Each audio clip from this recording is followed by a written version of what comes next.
Kabar gembira datang untuk Barada Richard Eliezer atau Baradae, tersangka pembunuhan Brigadir Nofriansyah Yosua Huta Barat atau Brigadir J itu dibela pihak korban.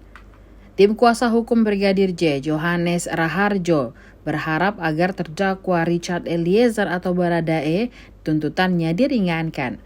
Sebelumnya diketahui bahwa Johannes berharap para terdakwa kasus pembunuhan kliennya Nofriansyah Yosua Huta Barat atau Brigadir J bisa dihukum mati. Hanya saja khusus untuk Richard Eliezer, Johannes meminta kepada jaksa penuntut umum atau JPU agar tuntutannya diringankan.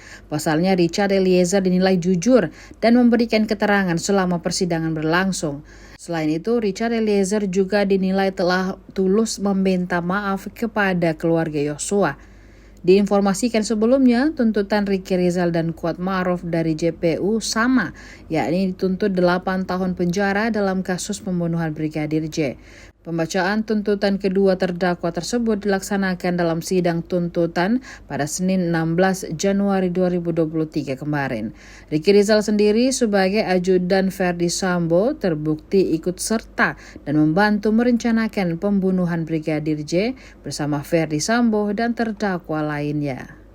Sedangkan untuk Kuat Ma'ruf, JPU mengatakan dalam tuntutannya bahwa Kuat Ma'ruf yang merupakan sopir keluarga Ferdi Sambo terlibat secara aktif dan turut serta dalam perencanaan pembunuhan Brigadir J.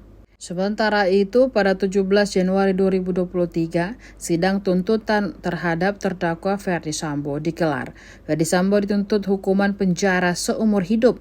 Untuk agenda besok pada 18 Januari 2022 adalah sidang tuntutan terhadap terdakwa Richard Eliezer dan Putri Chandrawati.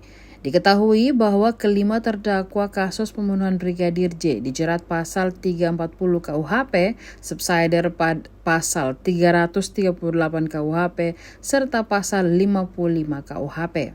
Dengan ancaman hukuman maksimal mati, seumur hidup atau paling lama 20 tahun.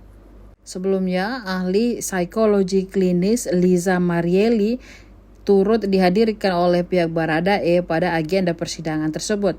Dalam persidangan tersebut, Liza menjelaskan bahwa tingkat kejujuran dan kepatuhan Baradae terbilang tinggi. Liza mengungkapkan kejujuran Baradae setelah menjalani tes Minnesota Multiphasic Personality Inventory yang biasa digunakan untuk menguji validitas dan reliabilitas hasil asesmen. Baradae juga menjalani pemeriksaan amnesa. Tak hanya Richard, keluarga juga menjalani pemeriksaan meski berbeda jenis, yakni alonamnesa. Hasilnya, Baradae dan keluarga dinyatakan jujur. Lebih lanjut terkait Baradae, Liza mengatakan jika kejujuran bersangkutan juga dapat dilihat melalui gesture tubuhnya. Menurutnya, gesture tubuh Baradae saat berbicara menunjukkan bahwa ia melontarkan hal yang jujur.